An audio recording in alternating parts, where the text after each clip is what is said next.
estamos nuevamente aquí juntos para aclarar algunos temas que queremos que usted nos conteste. ¿Qué diría usted en qué se reconoce a un cristiano en el mundo de hoy o en la actualidad o un cristiano por el hecho de ser cristiano? ¿En qué puedo yo reconocer esta persona me parece que es cristiana? Sí, la verdad es que bastante gente que nos habla o que nos comenta tiene esta inquietud sobre lo que podríamos llamar la identidad propia, que es uno de los grandes cuestionamientos que nos plantea la sociedad en tantos temas, ¿verdad? Si uno, ¿en qué se nota que uno es ciudadano de su país? ¿En qué se nota en que uno es varón? ¿En qué se nota que uno es mujer? ¿En qué se nota que uno es cristiano? Ahora el tema de las identidades está en el tapete, tal vez porque la fluidez de la vida ha hecho que a veces se nos borren algunas fronteras o se nos oscurezcan algunos conceptos. Bueno, pues en el tema de cómo se reconoce a un cristiano íntegro, yo diría que hay como dos perspectivas para contestar. Una que es más general, más teórica, pero que es indispensable para entender bien lo que es un cristiano, ¿verdad? Y esa respuesta la trae, en concreto, para los que aceptamos al catecismo de la Iglesia Católica, el compendio de las 4 partes que componen esta obra magistral, preciosa, también escrita, en la cual se nos dice, digamos, que el buen cristiano tiene en su vida un modo de creer, con unos contenidos. Y esto aparece en la primera parte del catecismo con la explicación del credo, que todos los cristianos lo tenemos en común, no solo los católicos. También este credo lo tienen en común nuestros hermanos separados que vienen del protestantismo. Ese contenido, en el cual se dice, creo en Dios Padre, Todopoderoso, Creador del cielo y de la tierra, y confesamos que este mundo no tiene un origen, digamos, impersonal, sino que es fruto de un acto creador, de un ser personal que es Dios, etcétera, ¿verdad? El cristiano verdadero acepta la totalidad del credo. O sea, los contenidos que están en su inteligencia son los que están enunciados en el credo, que son un resumen de todo lo que tiene la Biblia, de verdades. Pero por otra parte, el cristiano al mismo tiempo tiene un modo de conducta muy específico. Se comporta según unas normas o leyes que sabe que las ha recibido de Dios, que con su inteligencia entiende que son maravillosamente adaptadas a la naturaleza humana, pero que vienen de Dios, y que se plasman en los 10 mandamientos de la ley de Dios, a los cuales Jesucristo los enriqueció con una comprensión que va más allá de lo que Israel entendía de estos 10 mandamientos. Porque Jesucristo dijo que los 10 se compendiaban en 2. Los 3 primeros explicaban cómo amar a Dios sobre todas las cosas. Los otros 7 mandamientos, cómo amar al prójimo como a uno mismo. Eso lo dijo en alguna época de su vida pública, pero al final de su vida perfeccionó más todavía esto y dijo, que os améis los unos a los otros como yo os he amado. Es decir, hasta dar la vida por amor a los demás. De modo que el modo en que nosotros entendemos los 10 mandamientos es según la ley de este doble amor, que llega incluso al heroísmo de dar la vida por el prójimo. Un verdadero cristiano en su vida corriente tiene que tener esta visión completa. Aunque después sea un pobre hombre o una pobre mujer que no siempre está ni de lejos a la altura de esta vida que está obligado a dar testimonio, pero en su interior su convicción tiene que ser apuntar así de alto, ¿verdad? A tener esta conducta que se llama vida cristiana, que tiene en la cumbre el amor. Y además, no basta con estos conocimientos de la vida moral. El cristiano además tiene que estar profundamente convencido de que él solo no puede inventarse unas alas que no tiene para volar y darle alcance a Dios. Esas alas se llaman los 7 sacramentos, que el catecismo los explica riquísimamente extrayéndolos de la Sagrada Escritura y de la tradición de la Iglesia primitiva, por la cual sabemos que de todos los sacramentos, el primero e indispensable es el bautismo, que es un segundo nacimiento. Todos celebramos nuestro cumpleaños, como el día de nuestro nacimiento, pero para los cristianos ese es uno de los 2 nacimientos. El segundo nacimiento es el día que nos han llevado al bautismo y ese día, que ya éramos seres humanos nacidos de tal padre y de tal madre, nos ocurre una transformación increíble que es nos convertimos en hijos de Dios. A partir del bautismo Dios dice, tú eres mi hijo. y tienes derecho a que yo te cuide y te alimente. Y mi alimento son estos otros 6 sacramentos adicionales, que son sobre todo la Eucaristía, pero también el perdón de los pecados cada vez que lo necesites, y así, todos los sacramentos, los 7. Un verdadero cristiano sin estos sacramentos no es un verdadero cristiano, ¿verdad? Sería como un estómago sin alimento, ¿no? Pero además tenemos, enseñados por Dios, un estilo de oración. Sabemos cómo hablar con Dios. Nuestra oración no es panteísta, no es puramente sentimental. Nuestra oración tiene que saber decir a Dios Padre. No es como la fuerza, una fuerza cósmica, impersonal. Nosotros, Dios nos ha dicho, tenemos que rezar: Padre nuestro, que estás en el cielo, santificado sea tu nombre. Primero la gloria para vos. Venga a nosotros tu reino. Queremos que reines dentro de nosotros, en nuestra sociedad también, y etcétera. Todo el Padre nuestro. Y sabemos decirle a Dios: hágase tu voluntad. Los cristianos de ninguna manera podemos ser personas que intelectualmente dicen: hágase mi voluntad, así en la tierra como en el cielo. No podemos decir: no quiero que otra voluntad, además de la mía, interfiera con mi vida. Esa no es ya una persona cristiana, ¿no? Puede ser una persona que se llama autónoma, etcétera, como quiera llamarse, pero no es cristiano. El cristiano acepta, además agradece mucho, que se meta la voluntad de Dios en la propia vida. Como uno acepta que en la propia vida intervenga una persona que uno ama. Su padre, su madre, su esposa, su esposo, el hermano, la hermana. Es una delicia que intervengan en mi vida cuando intervienen con amor, con sabiduría. Encantado. Que evitan cometer errores irreparables, claro, que pueden hacer daños terribles, ¿no? Así es, pero tenemos un modo de rezar, ¿no?, que está plasmado en el Padre Nuestro. Y además, la Iglesia lo ha terminado de plasmar también en el Ave María, porque ahí hay un modelo muy perfecto que se manifiesta en la Virgen Santísima de cómo es la relación con Dios.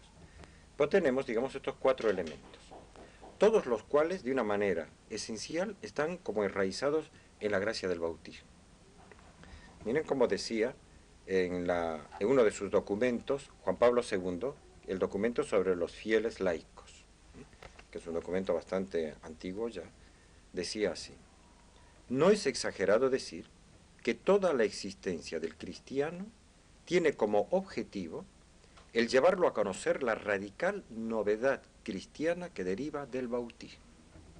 O sea, los cristianos, sobre todo, somos personas que tienen una luz muy grande sobre lo que es ser bautizados, haber sido transformados por Dios en hijos, y por lo tanto, con el derecho a toda la gracia que nos manda Dios, ser herederos ya de la gloria del cielo y tener este amor por todos con ganas de llevarlos a todos al cielo.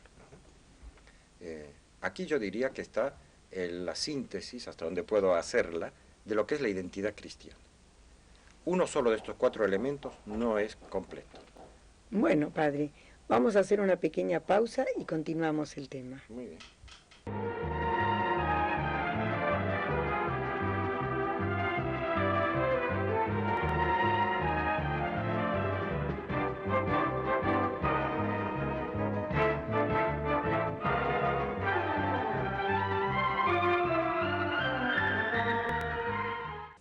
Estábamos hablando en el bloque anterior, sí, de qué significa ser cristiano, en qué se lo puede identificar a un cristiano. Ahora, usted nos explicó desde el punto de vista doctrinal, desde el punto de vista del catecismo, de la Iglesia Católica, lo que eso implica. Ahora, tiene que haber una implicancia también en la vida cotidiana, en la forma de comportarse una persona. Yo pienso que tiene que trascender en su forma de actuar y de pensar. Aclárenos un poquito, amplíenos un poquito esta parte conceptual. Sí, cómo no. El cristiano que tiene, como cualquier persona, ¿verdad?, que tiene alguna convicción, algún amor fuerte, algún tipo de, digamos, de vinculaciones o realidades que las lleva sobre todo dentro, siempre las manifiesta exteriormente de alguna manera. De la abundancia del corazón habla la boca. Por ahí vendría la cosa. Sí, y la naturaleza humana no puede prescindir del cuerpo, sería absurdo, ¿no? Y a través de nuestras manifestaciones corporales, de cosas muy materiales, se manifiesta el interior del hombre, ¿verdad? Igual que en un apretón de manos, en un abrazo, en un beso, se manifiesta lo que hay dentro, ¿verdad? Bueno, pues, sin hacer grandes explicaciones teológicas, el cristiano confiesa externamente su fe, y hay toda una serie de realidades que son externas, visibles, sociales, que permiten identificar, este es un cristiano. Y muy en concreto, hablando desde la perspectiva católica, este es un católico. Por ejemplo, ¿cuál es? En la confesión de la Santísima Trinidad, que es como nosotros entendemos a Dios, los cristianos normalmente confesamos la Trinidad con signos externos. Por ejemplo, decimos en el nombre del Padre, y del Hijo, y del Espíritu Santo. Amén. Cuando vamos a nuestras ceremonias religiosas, el sacerdote, cuando nos despide, nos da una bendición. Y nos dice, pueden ir en paz, pero nos da una bendición y dice, los bendigo en el nombre del Padre, y del Hijo, y del Espíritu Santo. Cuando el sacerdote absuelve al fiel que ha ido a confesar sus pecados y pide con humildad, con transparencia, con sinceridad, pide perdón por sus pecados, el sacerdote no dice yo te absuelvo en mi nombre, ni dice te absuelvo en nombre de la comunidad a la que has ofendido, no le dice eso. Le dice yo te absuelvo en el nombre del Padre y del Hijo y del Espíritu Santo, es decir, en nombre de la Santísima Trinidad. O sea, tenemos señales externas por las cuales nos identificamos rápidamente. Confesamos a la Santísima Trinidad. Otra señal, que es también una marca nuestra, confesamos con mucha claridad la encarnación de Jesucristo. Es decir, para nosotros es una verdad innegable que Dios se ha querido unir a este mundo material. ¿En qué aspecto del mundo material? En el de la naturaleza del ser humano. Ha querido, sin dejar de ser Dios, ser verdaderamente hombre, con cuerpo, con huesos, con ojos, con corazón humano, ¿verdad? Con un alma humana. Y por lo tanto, para nosotros, es innegable que Cristo nos ha enseñado que todo lo que hay en este mundo es amable. Lo material también. Nosotros no somos como esas personas que dicen, por ejemplo, las cosas materiales son sospechosas, ¿no? Los naipes en sí mismos son sospechosos. El alcohol en sí mismo es malo. Una imagen en sí misma es mala. No. Hay abusos, hay que tener cuidado para no hacer cosas de idolatría o cosas de mal gusto, etc. Pero todo lo que es material, los cristianos tenemos como un instinto interior que nos dice, desde la encarnación, desde que Dios se unió a este mundo material en el que vivimos, también todas las cosas materiales son santas, o pueden ser por lo menos camino para una gran unión con Dios. Depende del uso que se les dé, entonces. Depende del uso que se le dé. Entre esas cosas está el trabajo humano. El trabajo humano para nosotros es fundamental, porque es esta relación que tenemos con el mundo material, que es el mismo que tuvieron Jesús, San José, la Virgen, con el mundo material trabajar. Para nosotros, por eso, no hay eso que, usando una palabra medio antigua, no puede haber en nuestro interior un maniqueísmo. Pensar que solo lo espiritual, las cosas no contaminadas con las cosas materiales son buenas, y que todo lo que de alguna manera tiene que ver con la materia es malo. Como hay personas que pensaban que la plata tiene algo que no es bueno, que el sexo tiene algo que no es bueno, que la música y las fiestas y la diversión tiene algo que es malo. Nosotros no tenemos esa postura maniquea de dividir tanto lo espiritual de lo material. Otra señal que un cristiano realmente ha entrado, digamos, en órbita de todo lo que Cristo nos ha querido enseñar, es que uno ama la Eucaristía. A un cristiano se le nota porque el corazón se le va con facilidad y la inteligencia al misterio de la Eucaristía. Eso que está en la Biblia, en el capítulo 6 de San Juan. Mi cuerpo es verdadera comida, mi sangre verdadera bebida. Yo soy el pan que ha bajado del cielo y se nos ofrece Él como alimento. Los cristianos sabemos que en este mundo vive Jesucristo, realmente vivo, Cristo resucitado, que está en la Eucaristía. Y por eso para un cristiano la Eucaristía es como el imán que lo atrae. Ahí se le nota inmediatamente, socialmente al verdadero cristiano, que la Eucaristía es su imán existencial y vital, y que hace lo posible por estar en gracia de Dios para comulgar, va a misa, por supuesto, con todo amor, respeta cariñosísimamente la hostia consagrada, porque sabe que ahí está Cristo, no la maltrata de ninguna manera, ni corre el riesgo de maltratarla de algún modo. La adora porque no es pan, no es pan. Nuestra fe nos dice que Jesucristo al tomar pan dijo, esto es mi cuerpo. No dijo esto es pan que simboliza, no, dijo, esto es mi cuerpo. El cristiano por eso se identifica también por su amor a la Eucaristía. Bueno, padre, pero usted me está mencionando en general, en la mayor parte, aquellas actitudes externas Sí. que manifiestan a una persona cristiana como que es cristiana. Sí. Pero en realidad me parece que no podemos dejar de lado así como no solo el que dice Señor, Señor, sino el que se porta bien, Sí. de la misma manera, ¿cuánta gente hay que va a misa o dicen yo soy cristiano en el culto y después Dios me libre, ¿no? Así que yo creo que en los hechos se tiene que conocer en la vida cotidiana, si una persona es respetuosa y ama al prójimo, o si lo único que quiere es primero yo, segundo el bolsillo y los demás que se mueran, Sí, Estela, ¿no? es así. Por eso, ¿en qué se nota también? Y es una marca clara del que es real, auténticamente cristiano. Sabe que hay ciertas conductas que son santas a los ojos de Dios y sabe que hay otras conductas que son pecado mortal. Pecado mortal quiere decir que son acciones que han producido dentro del alma el apartamiento de Dios de nuestra intimidad, por un acto que Dios lo considera intolerable en un hijo o en una hija suya. Los cristianos verdaderos sabemos que podemos estar o en gracia de Dios o en pecado mortal. Y por lo tanto, el cristiano verdadero se arrepiente rápidamente por haber cometido un pecado mortal y trata de acudir al perdón de Dios, ¿verdad? Porque sabe que a veces somos hipócritas, mentimos, por pereza tenemos negligencias culpables, etcétera. Y podemos también ofenderle a Dios, apartarnos del espíritu de oración, etcétera. Podemos calumniar, hablar mal, pero el verdadero cristiano no trata de embellecer sus malas acciones con alguna teoría, ¿verdad? Para justificarse a sí mismo. Su conciencia le dice, fue pecado. Eso que San Juan en su primera epístola dice, hay algunos pecados que son de muerte y otros que no son de muerte. Bueno, pues el verdadero cristiano acepta que a veces hay pecados que son de muerte. En su vida moral tiene que estar esto claro, y que hay actos intrínsecamente malos. Pero también hay otras señales externas. Por ejemplo, nosotros aceptamos que a Pedro Dios lo llamó roca.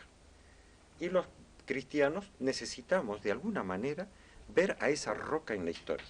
Y por eso en el Papa no vemos simplemente una especie de institución histórica. Vemos a la roca que quiso que Cristo, la roca de la fe, que existiera en la historia. Y que haya una madre, que es María, que es otra marca inevitable en una vida cristiana. Entendemos que el papel de María en la iglesia es de hacer de madre que nos empuja y nos dice, hagan lo que mi hijo les dice. Necesitamos que oír de alguna manera esas palabras de María. ¿No? Hagan lo que mi hijo les diga, como está en San Lucas, ¿verdad? En las bodas de Caná. En las bodas de Caná en San Juan. Bueno, padre, ya lamentablemente nos tenemos que ir, pero acá como pasa siempre hay mucho que hablar, ¿no? Así que vamos a ver en un próximo encuentro si podemos ampliar un poco.